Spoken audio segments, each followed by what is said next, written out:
on the set, ready to flow. Kicking up dust, spinning tires, it's a dirt track show. Lenses focused, inches rolling, feel that adrenaline. Capture moments, freeze frames, that's where the... All right, after a long hiatus, we're back. It's the Woah Show presented by Great Lake Speed Shop. Make sure you go see Bud and the gang. It's about to be big money season around here and around the greater Ohio, Pennsylvania, New York area. He'll get you going in the right direction. There's a lot of guys out there running with his help, and they are definitely, ones to be in contact with. Also, Close Racing Supply, middle of the season, you're going to need some parts. Make sure you go hit up Close Racing Supply. Martin Dynamics is also your place to get your suspension all figured out and get going. I'm not a real parts and figuring out how cars work, but Martin Dynamics really does work with a lot of the top teams in the area. So usually, if you're missing another key important piece, suspension is important. So make sure you go hit up our friends at Martin Dynamics. And also, of course, we can't forget them. Carpy's Print Company. They are the sponsor of the Woah 25. They make these great hats. They fit my big head, which they fit even better now that I cut my mop off. Make sure you go check them out. New Woah merch already dropped. And again, the sponsor for the Woah 25. So now that we got all that out of the way, this is a little bit different of a look here for our guest. What can we say about him? He is not the self-proclaimed king of the mini late models. It was bestowed upon him by us and a couple other of the drivers making fun of him. He's a podcast host on our other show, The Shelf Hangers, with Jason Fan and myself. What else? I mean, the guy does, a million different things, but also known for his mini late model acumen. Ladies and gentlemen, Rick Isadore, what's going on, buddy? Living the dream, buddy. It's good to be here. I love how you threw in that I'm not the self-proclaimed mini late model.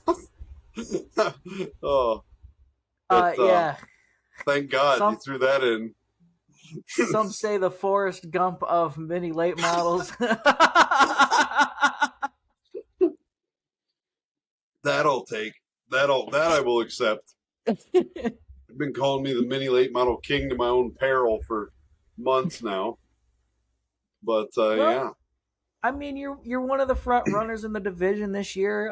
Probably with a little bit better luck, a couple less mechanical failures or, again, racing is a sport that is more, some people would rather be lucky than good most of the time. And, if you didn't have bad luck, you'd have no luck at all. So how's the season been treating you, dude? So it's been rough. I've won a couple times, right? I think I've got 3 wins or so under my belt. Got a lot of top 3s, a lot of top 5s. Yeah, it's been an okay year. I've had a lot of freak incidences this year. A lot of breaks due to track conditions. A couple of unavoidable accidents that weren't necessarily my fault. A couple of times we're just, we're racing 3 times a week a lot. And the fact of the matter is, and by the way, I apologize for how filthy my fucking room is. This is like my storage room, and it just happens to be where my computer is. So I apologize to anybody who chooses to watch this back. My room is disgusting. There's boxes and shit everywhere. So, but yeah. Anyways, so it's been a rough year, but it's been a good year. I mean, I've learned a lot. I've got this new car that's a lowered floor pan and a raised halo, and with how little our cars are, it really messes with the center of gravity quite a bit. So I've learned a lot about the cars and setting them up, and this particular car has been very cantankerous, which I think in the end will make me a better race car driver. But in the short term, it's kind of a pain in my ass, It'll make me a better driver. It'll make me a better setup guy. Because I have a lot of extra obstacles to hurdle in this car. But yeah, I mean, I'm learning every day, doing my best, living the dream, So, yeah.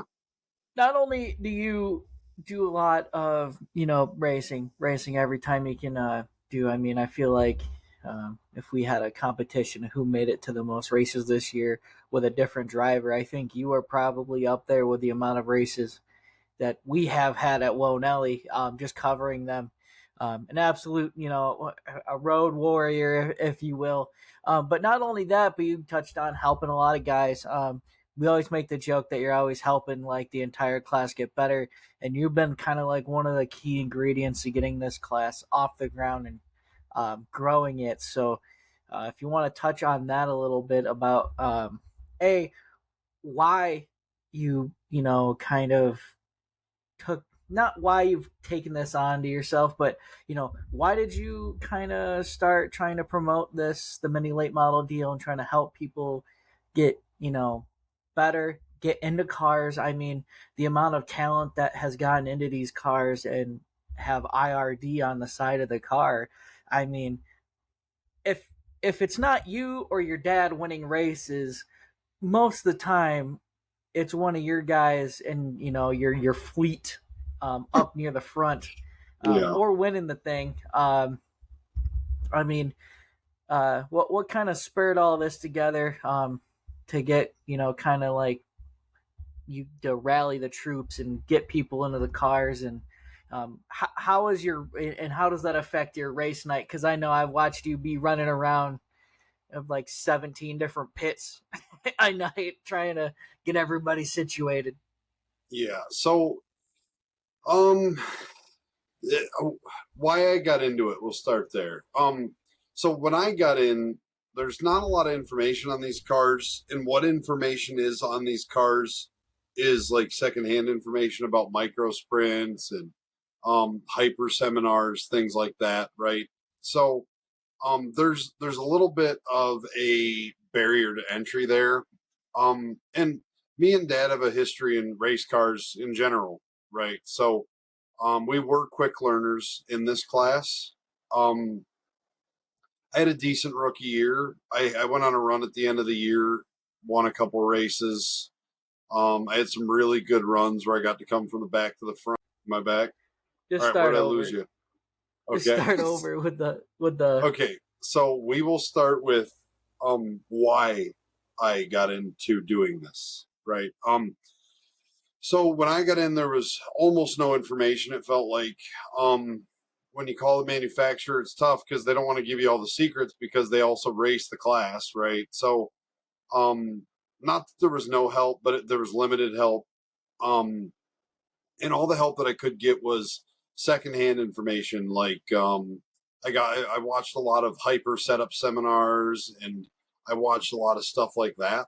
Stuff about micro sprints, and I got to pick my seat up here a little bit.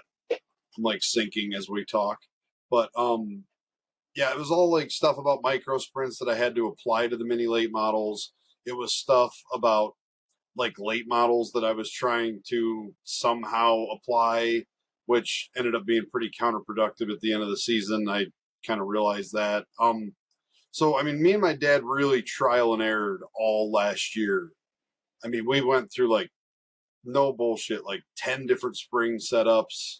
Like we were moving our wishbones up and down, panhard bars up and down, writing every single thing we tried down, and just trial and erroring the car all season. Like I can't tell you how many times, like every single time we came to the racetrack, we would either have a new right front spring on, a new pair of front springs on, a new right rear spring on, a new left rear spring on. Like we were trying each individual thing, trying to isolate what it was doing to the race car, and like when we change this, what does it do? When we turn that, what does it do? When we do this, what does it do? And like really refining the process. A lot of people actually we're back again, but having microphone issues, which is weird.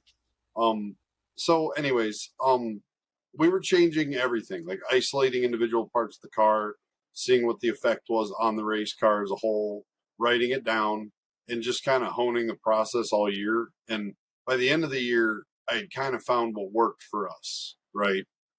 And it was really starting to show. The car was more consistent than ever. I went on that run at McKean where I won, what was it, 4 or 5 races. I almost had one at State Line and the car broke. I had a really good run at Freedom where it came down to the last corner, last lap. I mean, I had some really good races at the end of the year. I won one at Blanket Hill. We had a really fun run at Lime Rock. I got second, I think, there. I mean, we just did really well at the end of the season comparatively. Um, but yeah, I mean, we figured it out, and I realized if I was going to sell this class to other people and get people interested in it, I had to kind of bridge the gap, right? And people had to be able to have some access to this information and just kind of, nobody's going to want to do that. You know what I mean? Like if you buy a Longhorn, they give you some kind of a baseline, right? If you buy a Rocket, they give you some kind of a baseline. And in my experience, the baseline that was on the Sharp website, I mean, it was almost useless for us. I mean, it wasn't even close to competitive. It was so squirrely and so far off that, I mean, I couldn't, it was just not functional, you know? Um, so I just basically took my car, and everybody who wanted to be a customer of us, I made their car identical to mine. Every bar in the same hole, every spring with the same amount of turns in it. Wishbones in the same spot, wheelbase squared. I mean, we went through, it had to be 10 cars in the off season, man. I mean, and a lot of these cars were so messed up, it's no wonder they were struggling, you know. And that's one of the downsides of being in a class like this where there's not a lot of access to information is you've either got to be really race car savvy, come up with your own, or have access to somebody else who is and kind of help you really refine the process. So I just tried to make it more accessible to people because, I mean, if people see you winning every week and they know they can buy a car that's identical to yours, and then they just got to work on the driving part of it, right? So I know the car is winning capable, and like when people buy a car from me or they get a setup from me, it leaves the shop with a setup adjustment sheet. Your scale sheet is right there with all your spring rates, how many turns are in it. You can set your own car back to baseline off my setup sheet with almost no, I mean, it's like a 20 or 30-minute process, right? So, I mean, I try to give everybody the tools to succeed, and some people take advantage of it and some people don't. You know, it's just like any other race, any other sport of racing, any other car. You're going to have the guys who really succeed and just they take to it like a fish to water. Then you're going to have the guys who struggle a little bit. And, I think a lot of people get a little bit shackled. They're terrified to work on the car, or terrified to break something, or terrified to screw the setup up, which is why I always include like the scale sheet, the setup sheet. Like when in doubt, go back to this. This is where you started and go from there. You know what I'm saying? But yeah, I mean, my goal was to make this class as accessible to everybody as humanly possible, and as easy to bridge the gap for new drivers as possible. And I think it's been a net positive. The field seems a lot closer. The racing seems a lot tighter, and that's been a mixed bag. Um, there's a lot more wrecking this year. There's a lot of guys who are learning. There's, it's been a mixed bag, but there's been some real standouts. Like Oakley is wild fast this year. He's still making some rookie mistakes, which he's getting better at every week. He's had the worst luck imaginable. He's had worse luck than me even.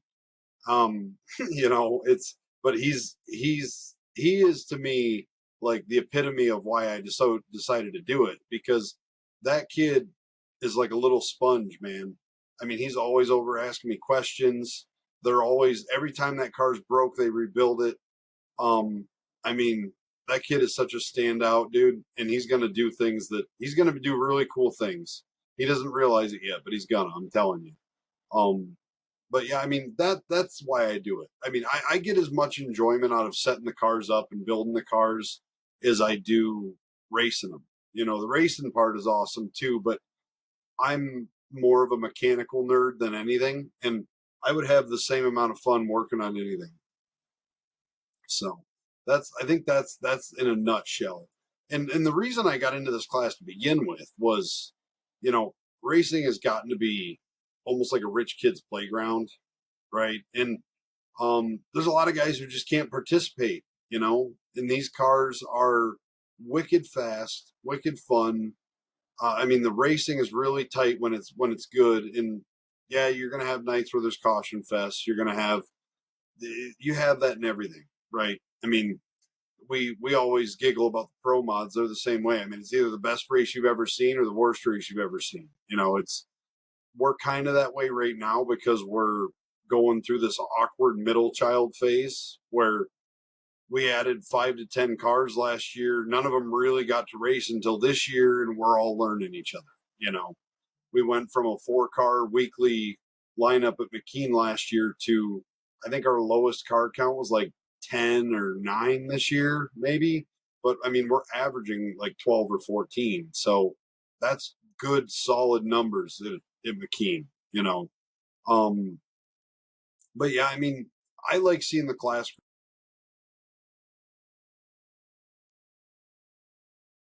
I dropped you again.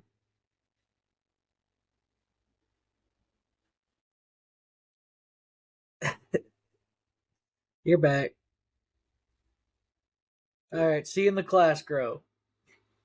Seeing the class grow. So, I love seeing the class grow, and I love being a part of it. And I like helping people. It's one of my favorite part. It is really difficult to help everybody at the racetrack, and I've been drawing some boundaries recently because for the first 8 weeks it felt like I wasn't even working on my own car. There was 3 or 4 nights I went out without even checking my tire pressures because I was rolling around in the dirt under somebody else's car.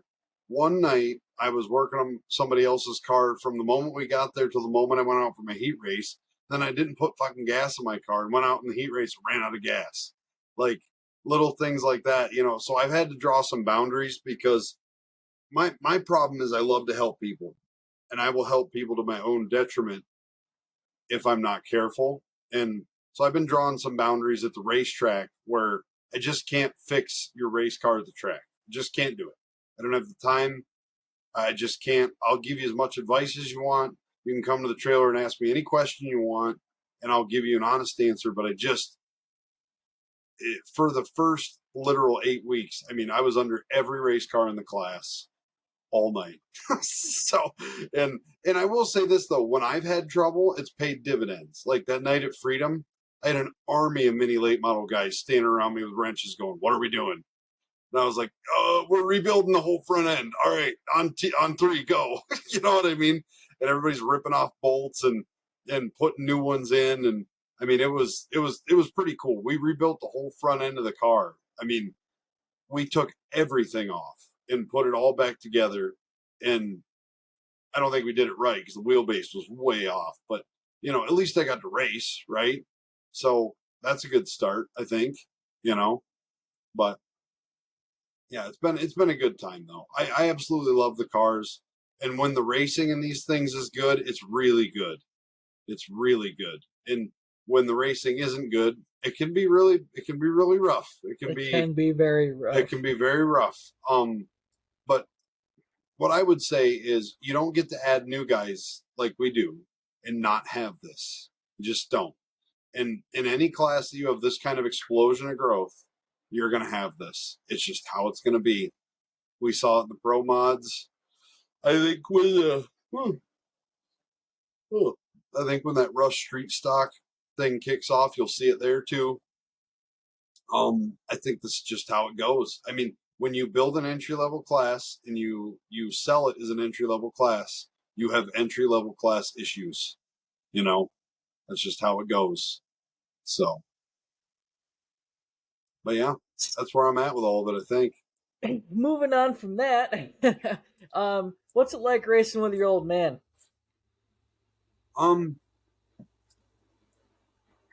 It's a mixed bag. So on one hand, it's like a dream come true, right? I mean, I grew up watching him. My racing career got cut very short because of him having a heart attack. And I never actually got to start, really, if we're being honest. I think I raced my modified twice, and then he had a heart attack and we had to sell out. right? And if you would have talked to me 2 years ago before we bought race cars, I would have told you I'll never go back. I'll never get back in. It was the dumbest thing we ever did. We spent all of our money and had nothing to show for it. You know, that would have been my official stance as of 2 years ago, right?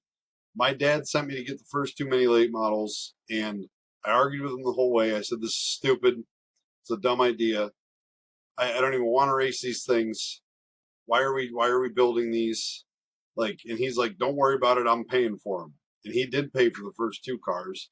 And I think he kind of knew how this was going to go. I mean, I would get whole hog into it and then just be like a fucking steam engine, full steam ahead, And I had a blast the first night. And I was like, these things are nowhere near as slow as I thought they were. They're pretty cool. Then I just fell in love with learning them. And now that we're both settled into our cars, there's some really cool moments, dude. Like the other day at McKean, me and him started, I think,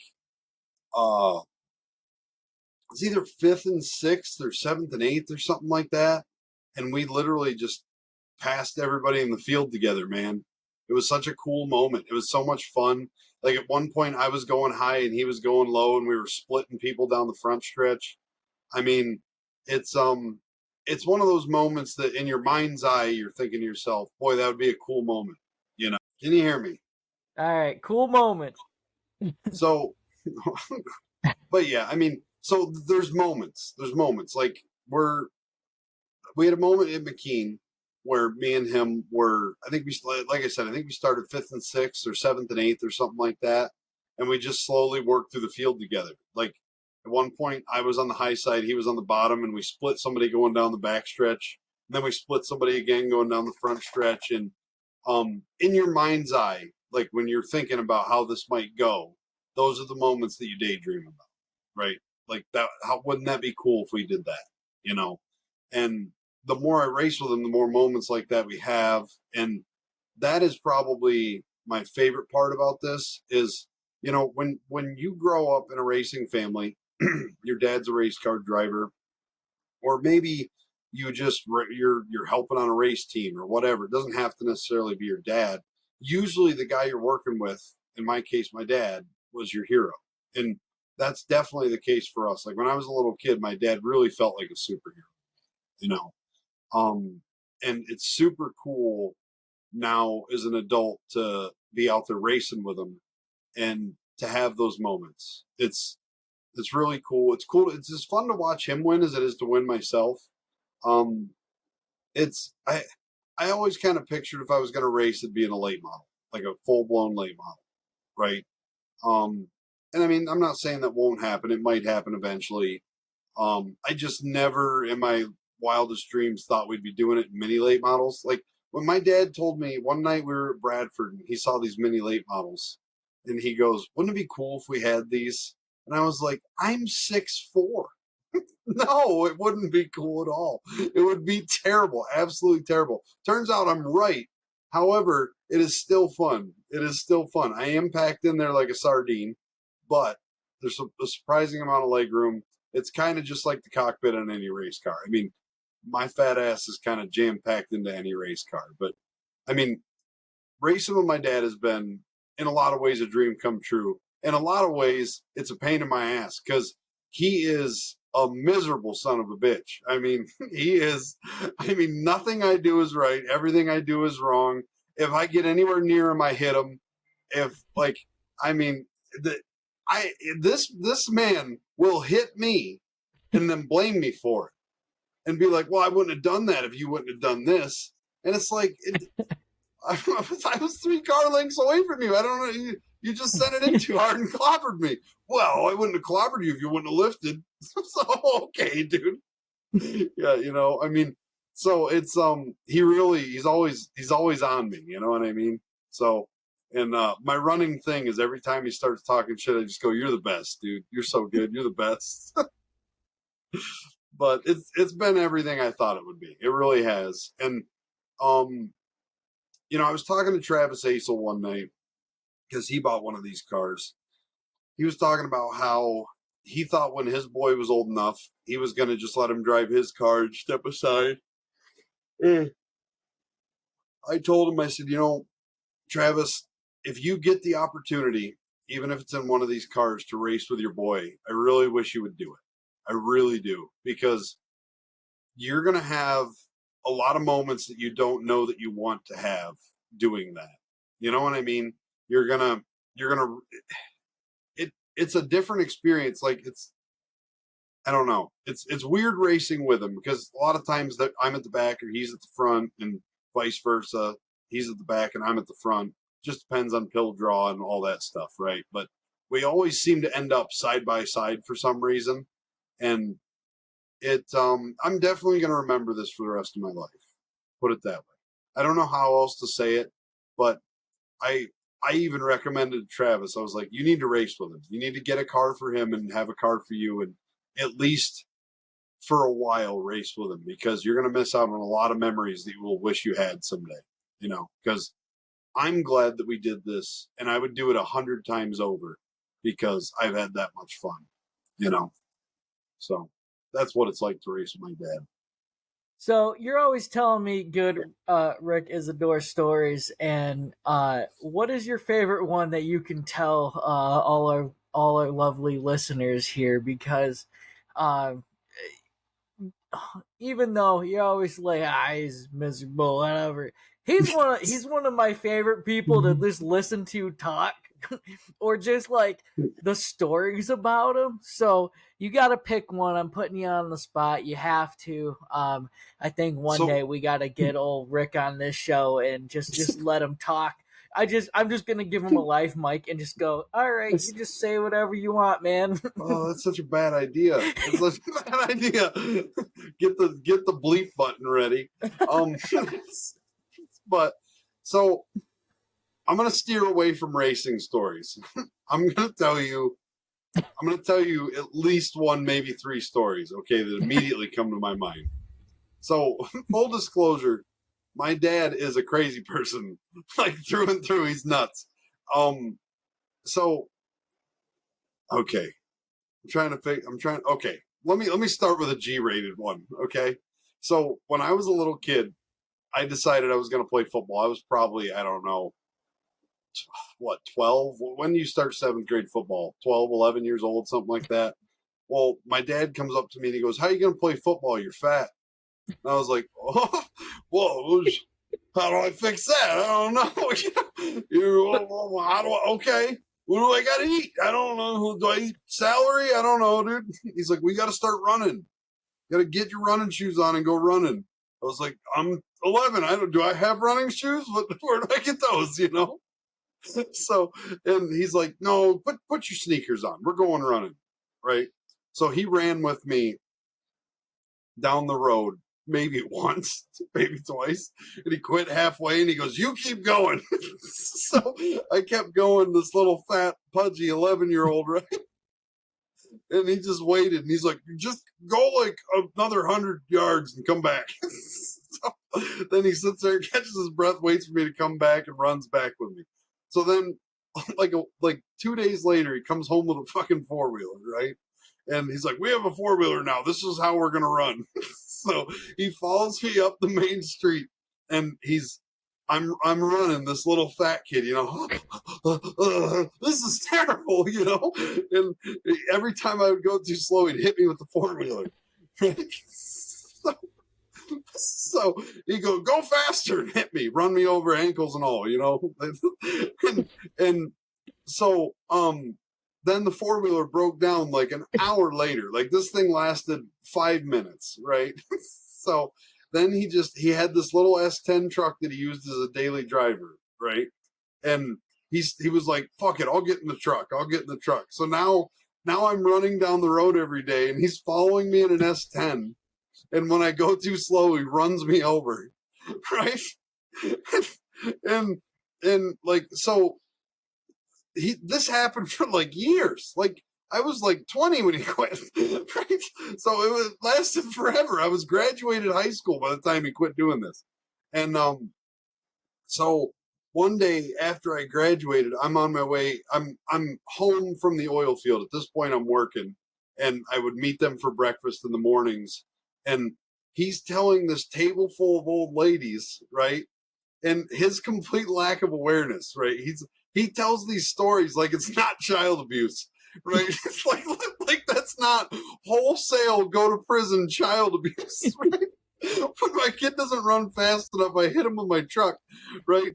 And he's telling this table full of absolutely mortified old ladies this story about running me over with his truck, and he's giggling about it, and they're all going like just absolutely shocked, right? And he's like, "Oh, he's fine. He's fine. Look at him," you know. And they're all like, "Well, I'm glad you lived," you know. And so, like, that's like, and one time after my dad's heart attack, we were obviously money was tight because he almost died, man. I mean, he lost, I think it was like 60 or 80% of his heart function. I mean, when he got out of the hospital, he had like 9% heart function or something like that. He still to this day, I think, has 14% or something. Like he has no heart function at all. He was on an oxygen tank. So we had the landscaping business at that time. And for a while, me and my grandpa were running around doing all the mowing. I would have been maybe 16 at this time. You know, I was still a kid. I was getting my driver's license though. And he told me, so we used to have a driver's ed program. And my dad told me, "You better be the first motherfucker to sign up on that list because I'm going to be pissed if you're not." Right? And I was like, "Okay, whatever," because it saved you like 20% on your insurance, right? I was about to start driving. And so I was the first mother effer on that list, I'll tell you. I went in the next day and I was number one in the list. I went in first thing, it was like 7:30. I was like, "I need to go to the office. I need to go sign up right now." So I'm number one in the list, right? Well, one day my dad, after his heart attack, he is a stubborn, miserable old bastard. He had an oxygen tank in one hand. He's been out of the hospital from a massive heart attack for like 4 days, right? And he's riding a lawnmower in his with his oxygen tank in one hand and his fucking thing in the other, right? And he's just he's just fucking driving, and he sees the driver's ed car coming around the block, right? And there's my driver's ed teacher with a whole bunch of other kids in this car. He comes driving over to me on the lawnmower. He goes, "What did I tell you?" I said, "I swear to God, I'm first on the list. I swear to God. I don't know what he's doing. I don't think he even knows how bad it is for his health. But I swear to God, I'm number one on the list, you know?" And he goes, "So if I go over to that car and I catch him and I look at that list, you'll be number one on that list." I said, "I swear to God. I swear to God." So my dad gets on the mower, drives out into the middle of the road in front of a student driver, and points at the driver's ed teacher who's in the passenger seat and goes like this, like, "Come here." So the guy goes, "Can I help you, sir?" He goes, "Let me see your list." And the guy goes, "What? What are you talking about?" He goes, "The list of kids signed up to be in this mother effing class." And he goes, "Oh, okay." Like he's so confused, you know. I'm over there at the trailer, like absolutely mortified. The driver's ed teacher's about to get punched and he doesn't know it, you know? And my dad looks at the list. Sure shit, there's Jesse, number one on the list. And he holds the clipboard up to the driver's ed guy. He goes, "What's that say?" He goes, "That says Jesse Isadore." And he goes, "Does Jesse Isadore look like he's in that fucking car?" The guy goes, No, he looks like he's over there by the lawnmower." He goes, "You're goddamn right he is. Why is that?" And but so long story short, the guy got lippy with him. Now my dad's got an oxygen tank in one hand, and he's got the teacher by the neck with the other. I was just like, "Oh my God, make it stop. Oh my God." This is terrible. So like those are like the little stories that I remember, like just they're hilarious to me as an adult. Like he's a one of a kind character that you just don't see anywhere else. My dad has gotten me into as many fist fights as most of my friends have. So it's something, let me tell you. He's a wild man. But he's one of a kind. I can't tell many racing stories because with racing stories, here's what I worry about. people's recollections are different, right? The way my dad recollects something might not be the way said driver recollects it, right? And a lot of the drivers in the stories are people that are very prominent in the local racing history. And I don't want to start any telephone game rumor mills. And, I'm trying to steer away from racing stories. But I got a couple of them too. So if you want to hear a couple of them, find me at the racetrack. I think So- Brick definitely needs to have his own episode where we just let him talk. Just tell me your favorite stories. Tell me why you ran over Jesse with your truck. So what were you thinking when you hit Jesse with the truck? I'll tell you exactly what he's going to say. He's going to say, "Oh, he's such a pussy. He's being so dramatic." The worst part is my football coach was the chief of police, right? And one day they were escorting somebody, I think, to the prison because my house was on Route 59. And my dad was doing his typical run into me with the S10 thing, going down the road. So my football coach with a convoy of police officers just trucks by my dad actively running me over with a truck, right? And they're all just giggling and pointing. Like, it's like, somebody rescue me. This is crazy. And dude, and the worst thing was, so he'd take like flags and coins and like little cones and stuff, and he'd hide them at this overpass that was exactly 1.75 miles away from my house, right? And he would tell me every morning, go get that. Like if he didn't want to follow me in the truck, he'd go get I put a cone up there, go get it, right? So on the days where he was working night shift or whatever, and he didn't want to truck back and forth and do the old Rocky Balboa thing with the Chevy S10, I had to go up there and run up to the thing, get the cone or coin or whatever it is that he put up there, and he would put it in different places. So I'd be up there like running and like looking for it, like it was like he was fucking with me. There'd be times where he wouldn't even put anything up there. I'd be up there like a moron, terrified of the wrath of Rick, running in circles for like 1.5 hours. Like, where is this cone, dude? And finally I'd go, whatever, I can't find it. I'm just going to go back. And he'd be like, oh yeah, I forgot to put it out. I'd be like, you motherfucker, you son of a bitch, dude. I ran in circles for like 2 hours yesterday looking for that thing. But yeah, I mean, he's got stories. He's something. But we'll drift back. We'll drift back here into some more racing topics real quick here. Why is your number 00? That's really unexciting. I wanted to be 9. Chris was 9. Then I wanted to be 15. My dad wanted to be 15. And then I was like, well, I'm out of ideas. So I don't know. What should I be? And he was like, pick something different. So I started looking at all the numbers in the class, right? And at this point, Oakley didn't have a car, who is 0, right? And I was like, well, there's no zeros. There's no 00s. Why don't I be like 00? By the way, I hate the number 00. I hate it. I don't even like it. But now I'm synonymous with it, so I guess it's mine. I don't know. I hate that number, and I wish I'd have picked a different one. So it's not even a good story. It's actually a very disgruntled story. I don't even like my number, but I'm 00 now. So I've toyed with the idea of changing it, but I just didn't. We talk about not on the podcast, but it's a question that I raised to a couple guys, because in this area there's like numbers that just seem like in every single class there's at least one, like the 71. You have Al Brewer and you have Dennis Longer.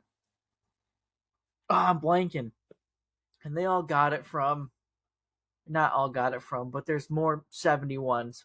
Moral of the story, there's a lot of 71s. And like 44 is Dave Hess around here. But if you keep going, like we go to tracks all over, right? There's always a 44 at every track that runs like late model or whatever their premier division is. And it's always good. I'm like, yeah. 44's 22 is another one. We have so many 22s in our area. It's a lot of them. And yeah, I don't know what that is. And like so my dad was 15. Then I think it was State Line that made him change it to 51 because there was a 15 there. So he was 51 for a year, and he hated it.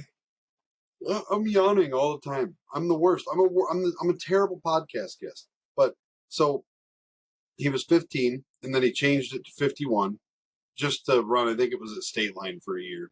I could be wrong. It might have been Erie's. I don't know. I don't want to be a liar, but it was somebody made him change it. So he was 51 for a year, and then he changed it to 9, and there was like no 9s anywhere. And then like he turned it to 9, and people realized how cool that font looks with the 9. Now there's 9s everywhere. There's 9s Dude, all over the place. There's so many 9s. There's so many 9s. There's so many 9s. 999, 999, 9S, 9J, 9W, 9L, 9G, 9 star, 9T, 9V. Like, I mean, there's 9s everywhere. But I will say this: the 9 number looks sick with that font. Like, I think it's just an aesthetic thing with the 9. You know, that's why I want it. You know, and the Isadore's always had that like I don't know, it's almost like a splash coming off the number. Like if you look at my dad's old race cars, so that was like really important to me, was to pick a number that I could do that with, and the 00 I could do that with, and that was probably a reason. I was really just fresh out of ideas on the 00 thing, but you know, and my dad wanted 15, and I didn't want to take it from him, so here I am. So, you know. What tracks in the area for mini late models do you think that you haven't gone to, or the class hasn't gone to, that might have some potential to either put on some really good racing or expand the class? Because I know you're not like you're one of the main drivers behind the growth of the class. You're not just, there's multiple people that are growing it, but a lot of people right now are associating you with being one of the more vocal people of, hey, let's go, come on, let's get in these cars and run. It kind of expedited the growth of the class. What kind of tracks do you think you could let's first pick a couple that are you could be like, let's call them up and let's get 7 guys to go to, if it was possible to squeeze it all in, and then maybe some like long-term dream goals for like tracks that are like the bucket list. So I really like the idea of Marion Center.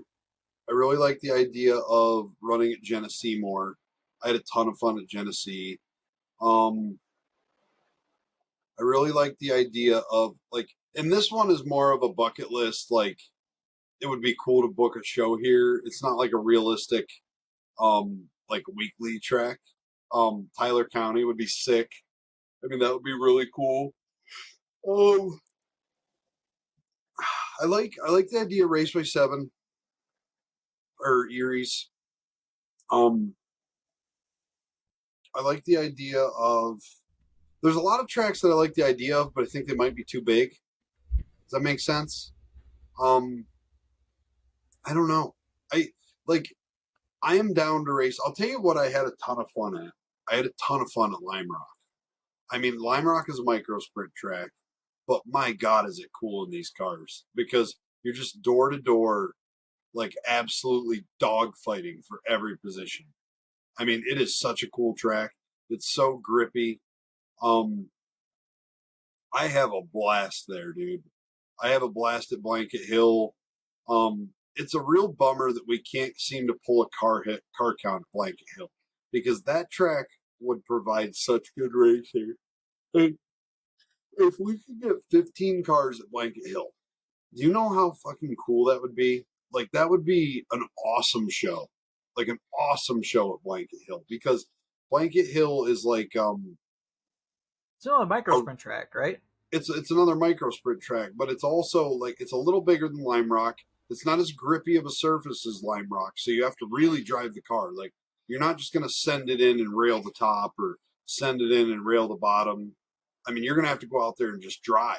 You know, Blanket Hills, not that it's not a grippy surface, but it's a sandier, slicker surface, and it just produces some of the coolest racing. And I've never raced there with more than like 5 cars. It's sad, because Blanket Hill is like one of those hidden gems. You know, some of those micro tracks are so cool, man. They're like perfectly symmetrical. So you have these really cool races there where there's 2 to 3 grooves and everybody's 3 wide and you're door to door all the time. Like there's no pinch points. And there's something about those tracks that are symmetrical like that that it just seems like you race way smoother with no cautions for some reason. Like, and I understand that some people don't like that because they like the techiness of like having pinch points in turn 1 or pinch points in turn 3. But it looks really fucking cool to be 3 wide sending it. It really is fun. And it's a lot of fun to participate in. I really like those symmetrical little micro sprint tracks. They're one of my favorite things to run. And another place, Dog Hollow would be cool. And what's the other one where they did the big blocks versus the late models forever? Woodhull. Woodhull would be a cool one. There's a lot of cool tracks that are like I'd really like to run these cars at. I hesitate to say anything because we're so stretched thin right now that I don't want anybody to be all hyped to book us. I mean, if somebody's willing to put on like a $1,500 to win show or like $1,000 to win show or something, I'm sure we can make a car count work. But right now we're running weekly, 3 nights a week. As you can see, I'm pretty tired trying to keep up with it all.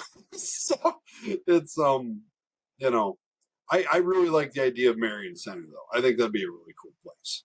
I think that's probably number 1 on my list. Hummingbird seems cool.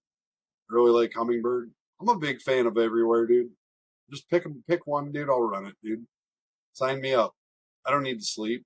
It's not a problem. I think So, you know, some of these tracks down in the middle of Pennsylvania are we have a lot of places down there that I don't get to go see a whole lot. mhm.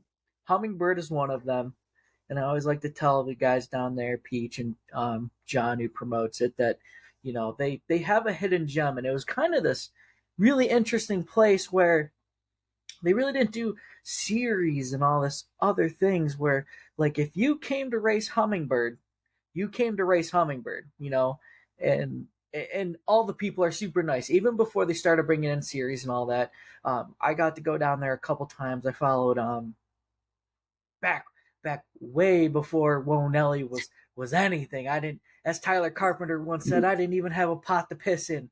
Um, Yeah. I think I followed. I think I heard that like Wyatt was going down to Hummingbird. I think it was like 21 or something like that. And I was like, cool, let's go. And it was just so cool. All the people are super nice, and they're just The facility looks really nice too. the pit area. Okay, so when we did our little state line invasion, when we had, what was it, 2 weeks ago off or whatever it was, when we all traveled down there, we probably had like 20 cars from state line. um, the pit areas. So I can't stress this enough about Hummingbird, how nice their pit area is. It's flat.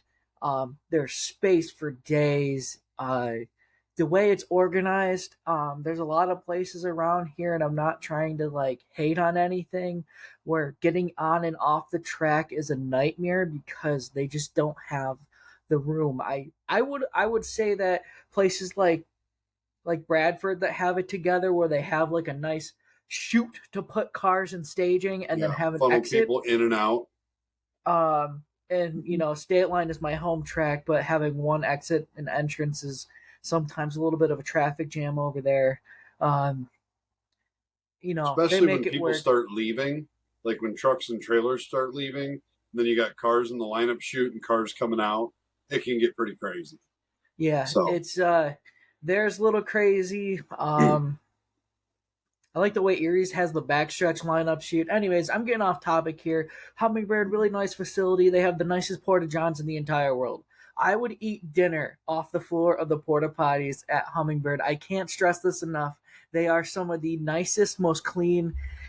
Even the Enfield porta potty is like, it's like a 5-star hotel in there, dude. I can't stop talking about it enough. It's I get excited about things like that when you can see the passion and the love for the place, and it trickles down to even the little things, the porta potties, the food, the Little concessions are things good. like that pay huge dividends, though. Like because people dread porta potties at racetracks. Like, and when you think about it from a racetrack perspective, like how much of an investment is nicer porta potties, right?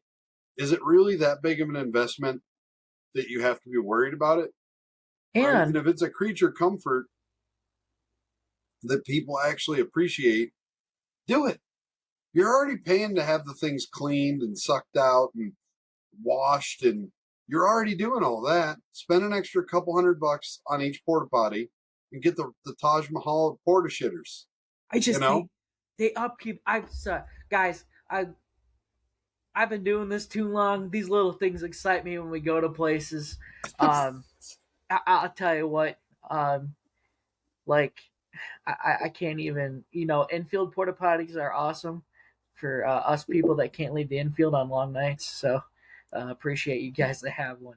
Um, anyways, other than the tracks, man, so you touched on a little bit. You don't know what the future holds for yourself and your racing career. I know that's always the question of guys that are in the mini late model division that might see it as a stepping stone into either another class, or maybe they'll just be lifers and hey, this is what we can afford to race, because it is by far one of the most economical um, cars to race in our area right now. I mean, you could probably put them up against the rush stock cars that are almost about kind of similar. Um, I don't know what goes into these cars. I'm just kind of talking from what I hear. Equally, what I you can guys do spend I on the can rush do a stock quick cars spend. economic breakdown if you want me to. You want me Um, to do like a quick economic breakdown of what it costs to run a mini late model? yeah, sure, that's a good one. So like so to buy the car, your initial investment, okay? If you're willing to travel down south, you can get a car. I've seen them as low as like 7 grand race ready, which is pretty rare, and usually if you pay that, it's probably got a bent pan hard bar mount or there's something wrong with it, which is probably going to be easy to fix, right? It's not going to be a massive deal breaker, but um, if you get a car at that price, you can assume it's probably got a bent axle or a bent pan hard bar, or maybe the motor's on its last legs or whatever, right? I don't necessarily recommend scraping the bottom of the barrel and finding the cheapest car money can buy, right? But on the flip side, like you can go get a car race ready for $10,000, and it's a good car, good, solid, straight, not broken, not all bent up, not all destroyed, race ready, right? And then as far as your weekly expenses go, I go through 2 gallons of pump gas at a gas station. So your $2.99, $3.99 per gallon gas, just unleaded 93. You're not going to closest to get it. You're not paying crate 98 prices or whatever. You're getting pump gas at a gas station. I want to be very clear. It's pump gas at a gas station. So you go through 2 gallons of that per car a night. Maybe.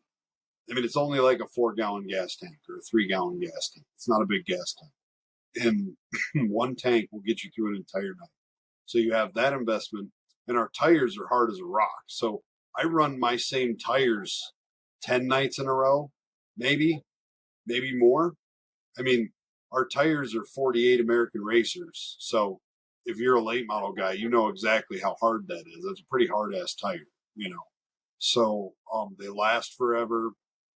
I mean, I run my tires down past the wear lines, and I mean, I get literally 10 to 14 nights out of a set of tires. The tires I just took off a couple weeks ago, I probably had almost 20 races on. So, um, you really week to week, your expenses are almost non-existent as far as racing goes. You're not buying a ton of tires. Our shocks are $120 a piece. Our axles are $220 or something, like $240 or something like that. I might be off by $40 or something like that. But they're not crazy expensive. All the stuff that you're gonna break is cheap. It's all cheap. Like there's no $600 control arms or $3,000 rear ends. Our sprockets for the front and rear are $12. $30, $40. I mean, the economics make sense. It is a lot different than your typical quick change rear end, shaft driven, late model and or modified or whatever. So it's going to be a little bit of a learning experience for most people. But if you're a race car guy, you're going to pick up on the maintenance side of it quick. It's not that hard. It's not rocket science. It's a panhard bar front and rear. It's all going to look familiar to you. And you can go out realistically for probably less than $100 a week and have a good time, including your pit passes, right? It's cost effective wise. You make up whatever you don't invest on the front end throughout how cheap it is on the back end to race these things week to week. Now you're going to junk shit. You're going to fix shit. That's part of racing. That just happens. That's just how it works. But as far as like the expenses on like a breakdown of the car expenses, that's what I would say. I think that's a pretty decent, fair assessment. So go ahead. So we're talking about where I was leading with this, but you're hot dogging and grandstanding about the mini late model class. Our king mini over late here. Oh Jesus. Oh, the flagship podcast now on level with the shelf hangers. So here we are, buddy. My bad. No, I'll be a grown up. I'm sorry. No, we're not grown ups here. So looking down the road, if dream scenario, where would you like to be in maybe not a couple years, but if mini late models was just the starting point right now in your racing career, as I'd say your true rookie year was last year, where would you like to be eventually, or where do you see yourself? I always see. Go ahead. Maybe not see yourself, but maybe where you want to be, eventually. I put a lot of thought into this. So long term, I think I always want to be affiliated with the mini late models. Now, I mean, I also think long term, I'm not going to be young forever. I would like to give either full size late model or modified or something like that a shot. For me, the barrier to entry ends up being time and money, right? Like I definitely, especially at this stage in the mini late models, in no way, shape, nor form would I abandon them or want to leave this class. Now, if we get to a point where there's 50, 60 cars and it's very self-sufficient and we don't have... Right now, I show up to the track with 3 cars. I'm kind of important for the car count right now. Does that make sense? If we get to a point where that isn't the case and I'm not important anymore, I would be willing to run a limited mini late model schedule. I think in the short term, I would like to get either a crate late or a modified. I don't know. It's tough because I have a super motor sitting in my basement, right? So I would like to super race, but supers are all over the place now. They don't race consistently anywhere. They're ridiculously expensive. And I don't exactly have the financial means to do that. So I guess my super motor is just going to sit there, right? If I were to pick a car, that's where I want to be, right? The way racing economics at the moment works, though, it doesn't seem feasible to jump into a super late, especially as a rookie, I mean, if you're a grizzled vet who's been racing supers for 20 years. So in the short term, supers make sense for the guys who've been racing supers for 20 years, right? It's not a car that you can get in and go race close to me weekly, right? State Line runs them, every other week? Something every like that. Week. Supers run every week. They run supers every week? We run State Line every week, every other week. So my schedule at State Line's all discombobulated. So, but I know a lot of places are not running supers weekly. I don't think McKean runs supers very much at all. The crate lates seem feasible. seems like you could load up your crate late and go race pretty much anywhere, side by side with the mini late models. I like UMP modifieds. I like the idea of a UMP modified. It seems pretty available in the local region. It's not a $2 million race car. You don't have to be paranoid about it. You can just go rip it. I like the idea of UMP modified racing. I guess I am looking at big cars. My problem at the moment is how the hell am I going to afford it? And I don't want to get financially leveraged in this sport to where it's not fun. Does that make sense? Because that'll just suck the life out of me like it did before. It sucked the life out of my dad when he did it. It'll suck the life out of me too. For me at the moment, it's full steam ahead with the mini late models and assess my options long term. I'm definitely going to end up in a bigger car at some point, right? If anybody's looking for somebody to drive a car, call me. I'll let your boy. But in the short term, my goal is to just focus on the mini late models and see where the future takes me.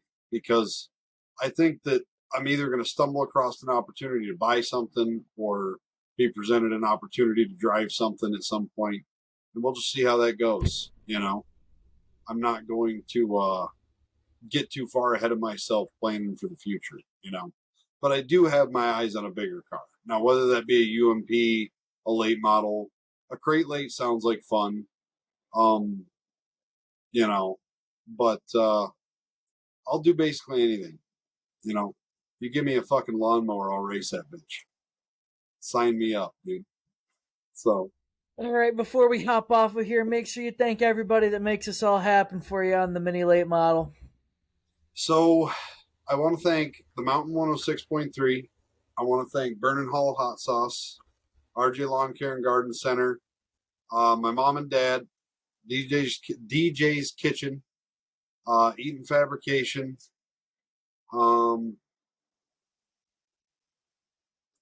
I'm forgetting people, but yeah, I think that's pretty good. I think I did a pretty good job. That's almost everybody. Might be everybody. But everybody who helps in any capacity. Anybody who's just come up and been encouraging at times where I'm struggling. My dog's wrestling with something. I don't know what it is, so I apologize. Hey! He's got a shoebox biting the shit out of it. Now it's not the time, brother. But yeah, it's anybody who's been supportive through this whole thing. I appreciate it. It's a lot of work, man. So, anything else you want to tell the world? Any last thing? Anything you want to tell Marty or Zane or?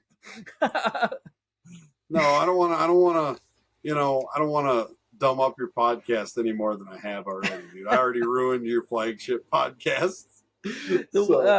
Well, hopefully it'll be a little less time before episodes. Racing in life kind of got in the way, trying to keep up on 4 different racetracks and everything kind of got me a little burned out. So thank everybody for who tunes into this and encourages all the stuff that we do. We appreciate you. And Jesse, thanks for joining the show. Hey, thanks for having me, man. We've talked about it 100 times, but we've never made it happen. So, well, I appreciate you. I did force you to make your own podcast. So you did force me to make my own podcast. I'm not suitable for the general public. So it's the R-rated podcast of the Woah Productions Podcast Network. Patent pending, trademark pending. But all right, guys, thank you for listening. It's been the Woah Show with Jesse Isadore. See ya.